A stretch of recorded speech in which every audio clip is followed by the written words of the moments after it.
Assalamualaikum warahmatullahi wabarakatuh. Nama saya Cuterna Yusnita, saya 42 tahun. Saya tinggal di daerah Ciseeng, Bogor.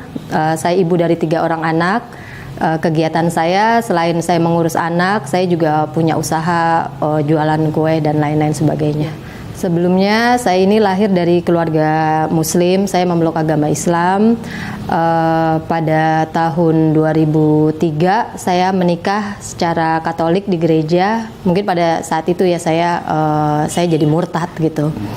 Terus saya pada tahun 2003 itu sebenarnya nggak ada paksaan sih dari pihak suami untuk saya untuk masuk menikah di gereja. Cuma karena saya pikir kok saya udah pacaran lama, terus sering ngomong, ayo nih siapa yang mau mengalah. Akhirnya saya pikir, jadi dari kayak keinginan saya sendiri, oh ya mungkin bagus kali ya kalau saya menikah di gereja, saya pakai gaun begini gitu. Akhirnya suami saya bilang, nanti kita nikah yuk di gereja, yuk saya nikah di gereja. Akhirnya nikah di gereja. Walaupun pada saat saya nikah tuh, saya kan bapak saya udah meninggal ya. Saya minta izin ke abang saya nentang, oh nggak bisa, masa harus menikah begitu. Terus di keluarga saya sebenarnya menentang, cuma saya bilang sama ibu saya, udah kalau saya nggak menikah sama calon suami saya ini, saya nggak nikah, saya bilang gitu. Akhirnya ibu saya bilang ya udah nikahlah, dia bilang gitu. Akhirnya nikah, ibu saya juga datang ke gereja. Cuma dari situ juga saya mikir, saya kan mengundang teman-teman saya ya, yang saya pikir oh mereka nanti akan datang gitu, mereka nggak datang gitu. Walaupun akhirnya pemikiran itu justru di belakang dulu. Pada saat itu saya pikir oh mereka mungkin nggak sempet apa bagaimana. Akhirnya ada pemikiran setelah saya menikah baru saya menyadari gitu, oh mereka mungkin sama nggak setuju gitu. Akhirnya pada tahun 2003, akhirnya 2007 saya saya sama suami saya ke daerah Flores untuk tinggal di kampung suami saya. Nah pada tahun 2000 itu yang saya rasa, oh kok keimanan saya terhadap agama non muslim tuh saya malah kuat gitu. Saya malah ke gereja. Terus juga kan saya pada saat itu punya anak 1. Nah waktu saya menikah di gereja itu kan saya ada perjanjian ya yang berisikan oh nanti saya akan mengajarkan agama Katolik ya, kebetulan saya agamanya Katolik kepada anak saya. Nah di situ saya kan jadi tertantang ya, iya saya ke gereja, saya belajar agama Katolik, saya mengajarkan anak saya agama Katolik, saya juga membuka Injil sampai saya tanda-tandain, oh ini kalimat-kalimat ini nih yang saya pikir oh ini kalimat-kalimat yang ajaran-ajaran dari agama Katolik saya tandai. Nah pada tahun 2007 itu saya seperti ya saya mengimani agama Katolik, saya berjalan semua dari mulai ke gereja, terus juga saya kegiatan-kegiatan yang diadakan dari lingkungan apa segala macam saya mengikuti. Nah pada tahun 2010 saya pulang ke Jakarta menemui ibu saya. Saya silaturahmi lagi ke keluarga saya. Nah pada saat di situ saya baru ngerasa oh iya nih kayaknya langkah saya salah. Karena pada saat di situ kan biasa saya seneng tuh datang ke kuburan bapak saya ya.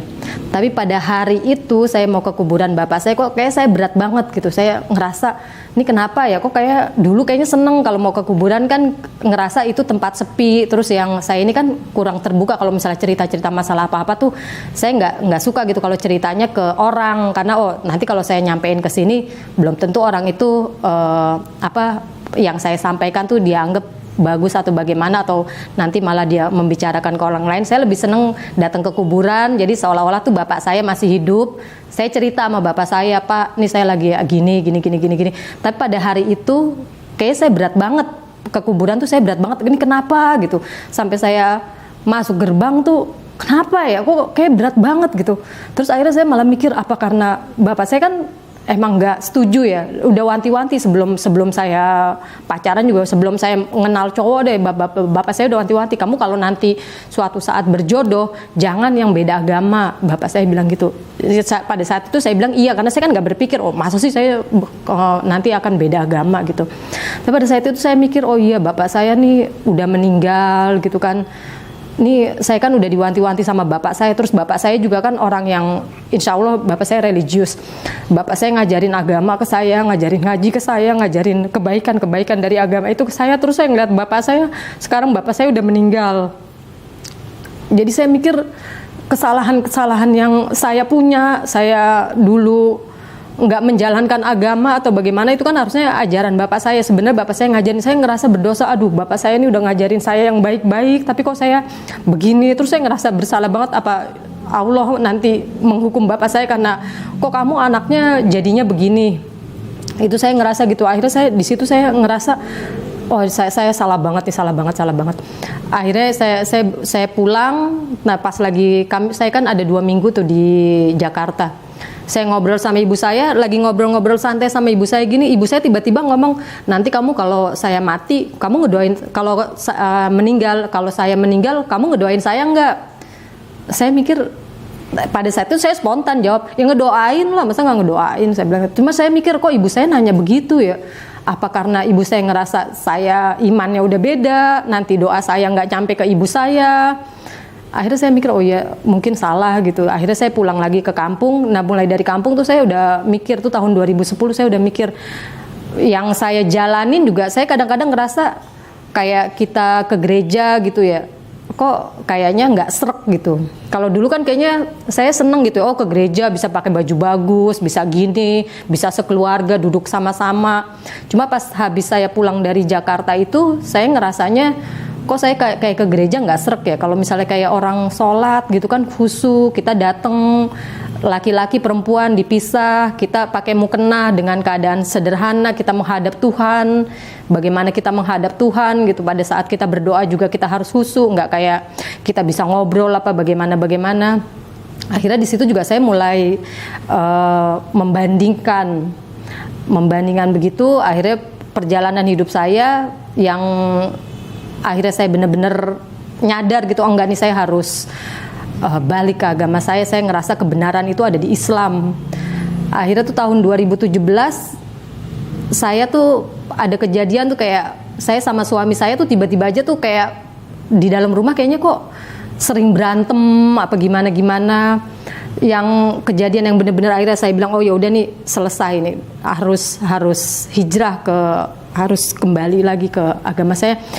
Cuma masalah pisau doang. Jadi saya sama suami saya kan kami di rumah saling membantu ya. Suami saya juga membantuin saya kayak nyuci piring apa-apa. Saya udah bilang wanti-wanti. Waktu itu saya punya anak bayi kayaknya belum 1 tahun. Mulai tahun 2016 tuh saya mulai ribut sama suami saya. Mulai ada pertengkaran lah. Padahal kayak tuh masalah biasa aja, cuma kok jadi panas gitu. Ada suami saya tuh mau bersihin pisau. Saya udah bilang sama suami saya kalau pisau itu tuh jangan ditaruh di dalam bak cuci piring, karena kan ketutup-tutup sama piring. Nanti tuh kalau misalnya saya nggak sengaja saya ambil terus saya kena pisau, nanti tangan saya ini nih luka, saya ngerawat bayi kan agak susah ya. Itu kejadian itu tuh bisa sampai 4 kali dalam 1 bulan. Akhirnya saya mikir, oh iya kalau orang aja, suami yang orang terdekat saya bisa melukai saya gitu, nanti saya minta pertolongannya kemana? Saya mikir, oh iya nih, saya harusnya tuh saya meminta pertolongan ke Allah. Akhirnya saya 2017 saya kembali ke Jakarta. Kembali ke Jakarta tuh saya udah mulai sholat, udah mulai ngelaksanain ibadah-ibadah Muslim. Sampai akhirnya pada saat pengurusan KTP, karena KTP saya kan non muslim, cuma saya ngerasa saya kan udah muslim. Akhirnya saya ke kantor kelurahan, orang kelurahan bilang, Bu ini kan KTP ibu kan non muslim, kalau ibu mau jadi muslim berarti ibu harus ada sertifikat dulu yang menyatakan kalau ibu muslim. Akhirnya saya mikir-mikir, iya ya, akhirnya saya ke Masjid Istiqlal. Dari Masjid Istiqlal saya konsultasi dulu ke kiai, ke ustadz di sana. Ustadz bilang, oh ya kamu harusnya sih memang disyahadatin lagi karena kamu kan udah pernah murtad sebelumnya. Ya saya syahadat. Akhirnya saya syahadat. Pada saat syahadat itu juga ada perasaan lain waktu di Masjid Istiqlal. Saya pikir saya dari rumah ya udah biasa aja. Karena saya mau merubah KTP, saya harus punya sertifikat. Saya harus syahadat lagi. Udah syahadat, tapi ternyata pas setelah syahadat kok kayaknya ada perasaan yang kayak saya ngerasa tenang atau bagaimana, ada perasaan kayak bahagia atau bagaimana tuh saya nggak bisa ungkapin, sampai saya juga bingung nih perasaan yang bagaimana gitu. Akhirnya saya pulang ke rumah, saya seperti saya merenung gitu ya. Saya baru nyadar gitu. Dulu jadi ada kayak flashback kehidupan yang waktu saat saya perenungan itu mungkin Allah kasih gambarannya lagi ya. Dulu itu waktu saya masih kecil, umur sekitar 8 tahun begitu, saya pernah ngeliat keluarga Kristen pergi ke gereja. Nah, saya tuh sampai ngelihat tuh, jadi saya sampai berkeinginan gitu. Aduh, enak kali ya jadi orang Kristen, tiap hari Minggu ke gereja, pakai pakaian bagus, pengen deh jadi orang Kristen gitu. Itu, tapi saya lupa, habis saya berpikir itu di perjalanan hidup saya itu saya lupa. Terus ada juga kejadian yang di dalam lingkungan tempat tinggal saya, ada orang poligami terus berantem melulu gitu. Iya, kalau di Islam kan boleh ya kita poligami. Cuma pada saat itu saya sampai sekarang juga saya penentang poligami. Saya nggak setuju poligami karena ada pemikiran saya, entah yang saya mikirnya kalau memang apa sih yang dicari dari seorang laki-laki dengan poligami itu, kalau emang ngerasa ada sesuatu yang kurang di istrinya, kenapa nggak diomongin yang kurang itu? Siapa tahu istrinya kan bisa memperbaiki kan. Nah, pada saat yang sebelum saya kayaknya itu saya masih SMP atau bagaimana gitu, saya udah punya pemikiran seperti itu. Pada saat tetangga saya berantem gitu gara-gara poligami, itu kan kayaknya kacau banget ya, anaknya nangis, terus juga mereka juga kayaknya ditonton banyak orang berantem gitu-gitu. Kan masalahnya karena poligami suaminya nggak bisa adil kan, atau ada masalah yang lain atau nggak, saya nggak tahu, tapi yang saya tahu itu suaminya nggak adil. Jadi saya pikir kenapa gitu poligami tuh ngapain gitu poligami. Jadi kalau di agama, walaupun pada saat saya menjalani agama yang Katolik juga, itu kan tergantung orangnya juga ya, bukan tergantung agamanya, tergantung orangnya juga. Pada saat, tapi yang saya pahami waktu di umur saya waktu SMP itu, kalau kita menikah di agama Katolik, dilarang poligami. Jadi saya menghindari supaya nggak ada konflik keluarga itu. Iya, sebenarnya untuk dipoligami itu sah, boleh. Iya. Tapi menolak syariatnya yang enggak. Iya. Karena itu syariat Islam. Iya. Dulu kan kayak saya tinggal tahun 80-an ya di daerah perkampungan. Kalau ada ribut-ribut kan kita datang nonton, apaan itu. Ntar ibu-ibu yang di belakang itu gara-gara disamperin sama istri mudanya. Terus akhirnya saya berpikir, kok Islam, mereka kan orang Islam kan, saya bilang kok Islam gitu ya, makanya dibolehkan perkawinan tapi kan akhirnya berantem. Saya pikir enggak, ntar kalau saya menikah saya mau nikah sama orang Kristen, yang akhirnya yang saya tahu akhirnya yang Kristen itu yang Katolik yang nggak boleh nikah lebih dari satu kan. Akhirnya saya ini seperti berdoa di dalam diri, padahal saya nggak niat banget berdoa, cuma saya mikir kayaknya enak deh kawinnya sama orang Katolik aja supaya supaya nggak poligami dan saya nggak ngerasain berantem kayak orang itu. Nah, entah, jadi saya juga bingung ya, saya mau bilang itu kuasa Allah atau bagaimana. Saya dipertemukan dengan pacar saya, itu pacar saya satu-satunya di dalam kehidupan saya cuma pacaran sama satu orang itu, dan dia beragama Katolik. Dan saya juga udah nyadar di awal tuh saya udah nyadar, ini kayaknya salah deh kalau saya pacaran sama dia karena beda agama. Saya ingat pesan bapak saya kan, jangan nikah sama beda agama. Kalau saya nggak mau nikah beda agama, pacaran juga jangan sama beda agama.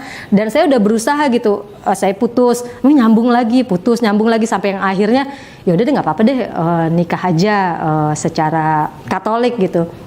Itu setelah saya syahadat baru saya ingat, oh iya ya dulu saya pernah berdoa begini, oh kok Allah kabulkan gitu ya.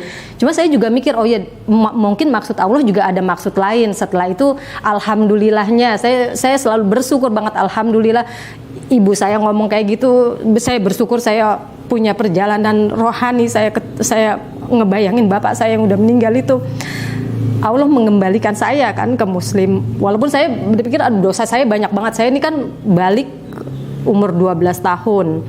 Terus saya selama saya jadi Muslim dari lahir juga saya bukan orang yang taat-taat beragama, enggak. Bapak saya datengin guru ngaji juga, saya sama adik saya bandel gitu, itu nggak enak ngajinya, begitu nggak enak ngajinya. Datang ke masjid juga saya main-main gitu. Cuma ya alhamdulillahnya saya sempet kenal huruf Arab, saya juga bisa bacaan-bacaan pendek itu karena di pengajian kan ada ujian, ada apa, itu saya ngikutin.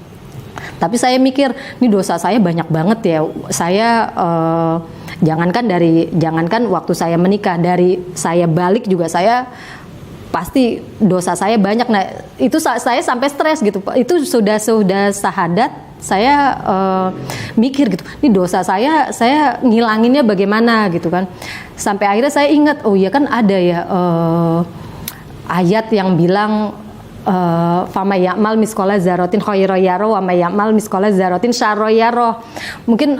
Mungkin Allah juga ngingetin saya dengan ayat itu. Mungkin iya dosa saya banyak, tapi bukan berarti kan saya nggak bisa nebus dosa saya. Akhirnya ya saya amalkan itu. Terus kami kan sekeluarga yang muslim baru 2 ya, saya dengan anak saya. Karena anak saya kan anak saya bungsu itu 5 tahun, dia memang saya syahadatin. Waktu saya bersahadat berdua. Cuma tantangan saya itu di rumah saya itu berarti kan ada 3 orang yang non muslim, suami, anak saya yang 18 tahun dengan anak saya yang 11 tahun. Nah pada saat tahun 2021 itu kan lagi tinggi-tingginya corona. Saya mikir nih lagi corona, terus saya juga jualan juga kan nggak bisa gitu, kita kumpul sama orang banyak nggak bisa. Akhirnya saya mikir, oh iya ini saya mulai mau ngaji. Tapi waktu itu pertimbangan saya sih karena anak saya pernah bilang sama anak saya bilang kenapa nggak ikut mama aja, karena kan kamu juga di sini juga udah nggak ke gereja lagi, kamu udah nggak belajar pelajaran agama kamu juga.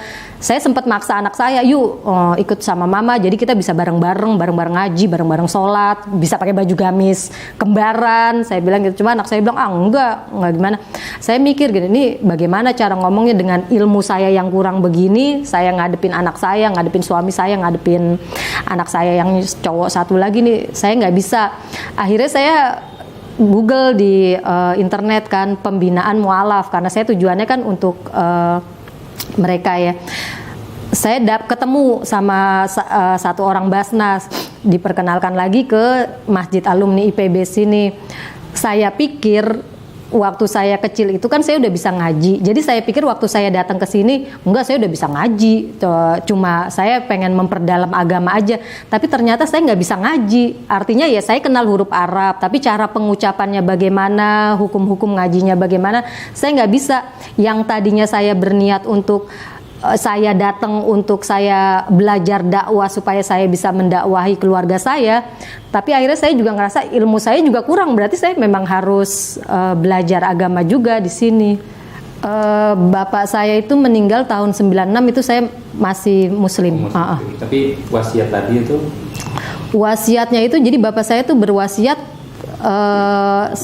kayaknya saya SMA, tapi iya, saya SMA, saya lulus SMA saya karena bapak saya itu meninggal 6 bulan setelah saya lulus SMA.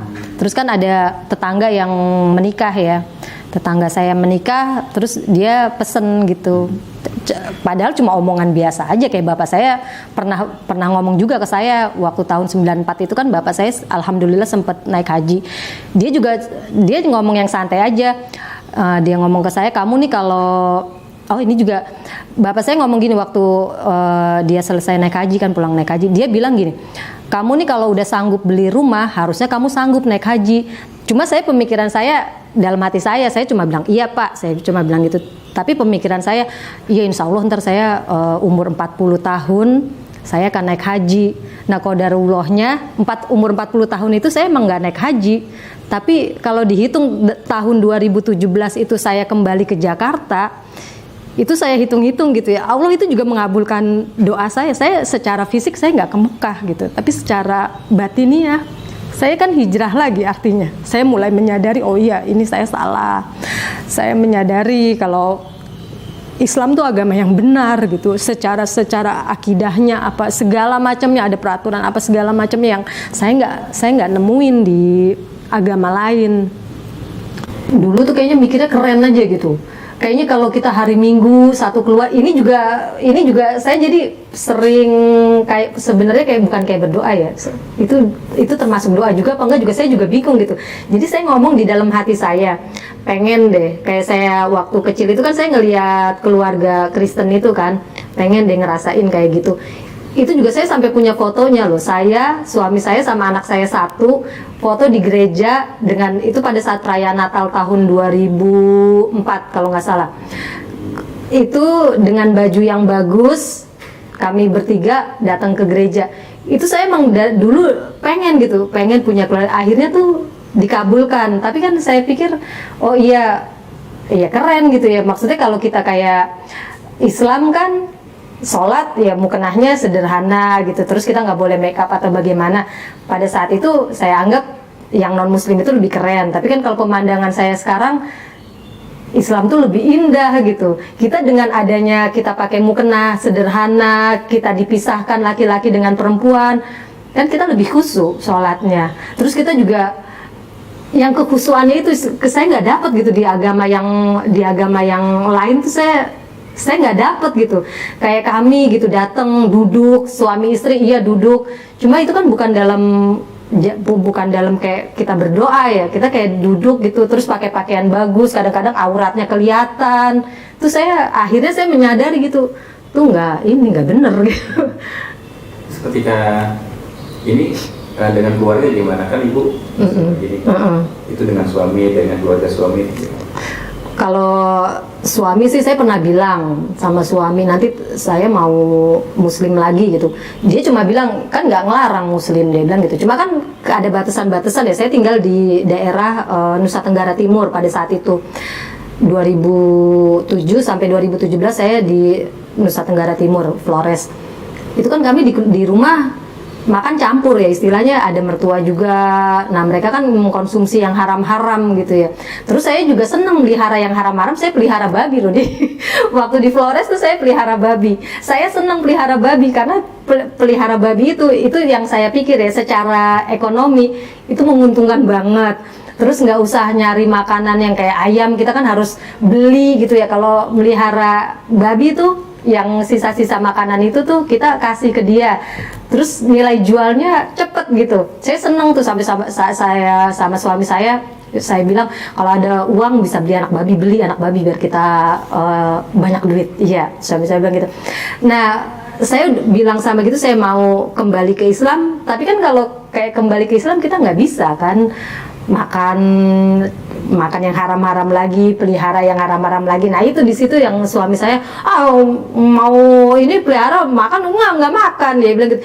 Iya nggak makan, tapi kan terpapar yang alat masak kita terus segala macam itu terpapar. Makanya akhirnya saya memutuskan 2017 itu saya kembali ke Jakarta tuh saya nggak sama suami. Saya tadinya bertiga sama anak saya. Itu juga saya sebenarnya membohongi suami saya juga. Sebenarnya hati saya kan udah saya harus hijrah gitu ya. Itu saya cuma bilang sama suami saya mau kembali ke Jakarta karena pada saat itu momennya pas mau Ramadan. Saya bilang sama suami saya mau ikut ngerayain hari Idul Fitri sama keluarga saya. Nah yang pada akhirnya saya tuh kelamaan di Jakarta dan suami saya nanya gitu kapan baliknya. Akhirnya saya bilang lewat telepon, saya kayak nggak balik deh. Kenapa? Dia bilang gitu. Soalnya saya sekarang mau menjalankan agama Islam yang sebenar-benarnya. Saya mau ibadah lagi. Saya senang puasa. Saya mau baca Al-Quran lagi. Terus suami saya juga udah mulai nyadar gitu. Oh nih ada masalah nih. Terus dia nanya emang nggak bisa kalau kamu di kampung, kamu terserah mau menjalankan itu, kamu nggak bisa. Saya bilang nggak bisa. Karena apa? Dia bilang gitu. Ya karena ini. Terus juga saya juga ngerasa suami saya juga kayaknya nggak mungkin gitu untuk masuk Islam tuh nggak mungkin. Jadi kalau saya masih campur sama suami saya, artinya kan saya masih zina kan. Akhirnya saya bilang gitu. Suami saya sempat juga balik ke Jakarta. Dia datang juga ke Jakarta untuk jemput saya. Tapi saya nggak mau. Saya bilang gitu. Saya nggak mau. Saya bilang walaupun ibu saya kan saya nggak cerita ada masalah apa sama suami saya nggak ceritakan ke ibu saya. Walaupun ibu saya bilang kamu tuh sama suami nurut gitu. Iya dalam hati saya iya nurut, tapi kan ibu saya nggak tahu masalahnya masalah yang gimana gitu. Saya bilang enggak, saya mau tinggal di sini aja. Kalau misalnya ibu saya nggak setuju saya tinggal di rumah ibu saya dengan bawa anak-anak saya, nggak apa-apa, saya keluar. Akhirnya suami saya yang balik ke kampung, tapi dia bawa anak saya. Tadi kan saya bertiga kan, dia bawa anak saya ke kampung lagi. Nah yang dari situ tuh saya mulai saya udah mulai bebas sama suami saya udah nggak kumpul lagi, udah gimana.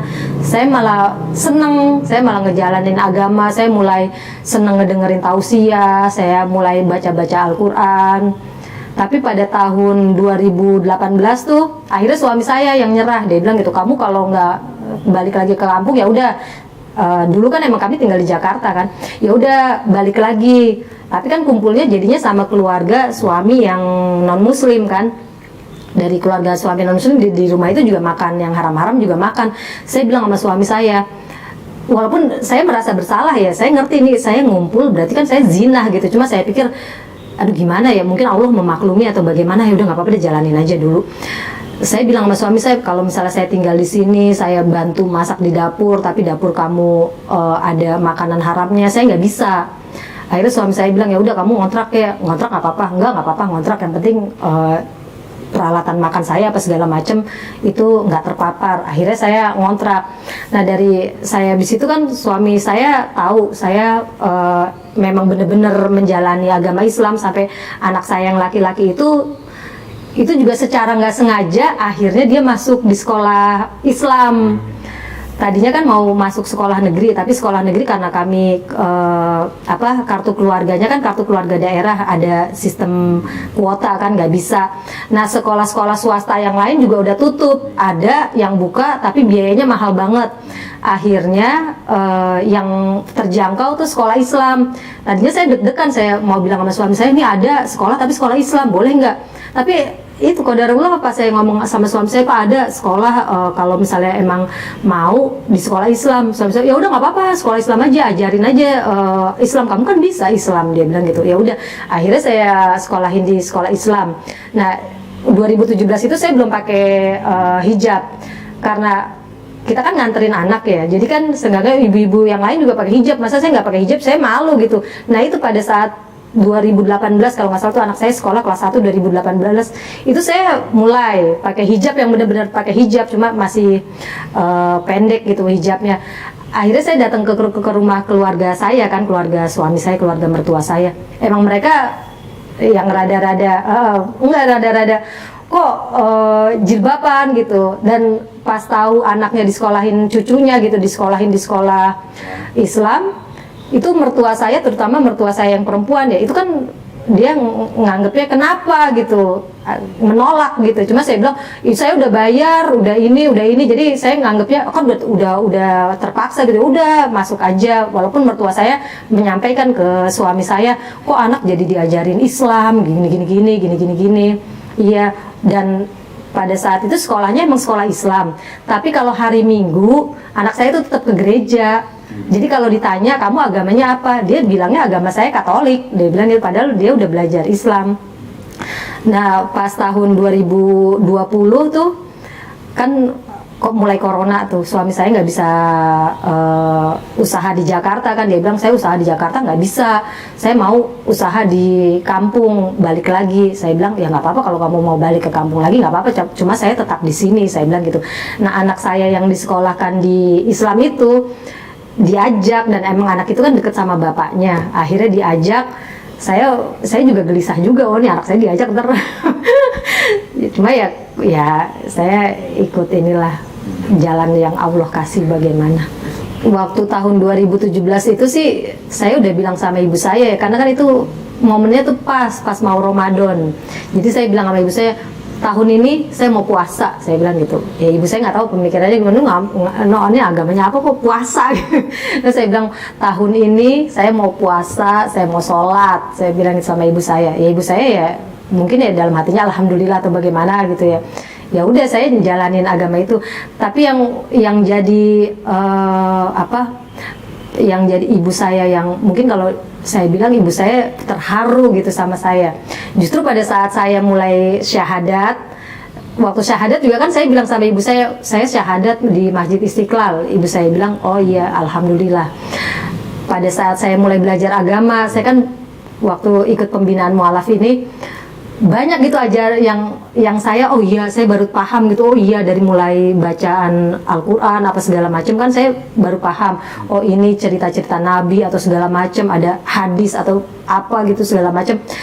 Ibu saya mungkin ngeliat, oh iya nih anak bener-bener, bukannya karena udah pisah sama suaminya akhirnya dia Islam lagi, tapi enggak, iya bener-bener. Saya kalau ke rumah ibu saya juga, saya malah sering sharing sama ibu saya, kayak misalnya saya belajar alamat surat kan, sama ibu saya sering ngomong gitu sama ibu saya, mam kalau habis sholat tuh mam enak deh mam baca alamat surat mam, karena kalau habis baca alamat surat insya Allah kita tenang, rezeki lancar, sehat badan. Akhirnya ibu saya bilang, kamu emang diajarin di mana? Di masjid diajarin. Ibu saya juga akhirnya ikut, adik-adik saya termasuk adik-adik saya juga ya, akhirnya alhamdulillah bisa mengikuti juga.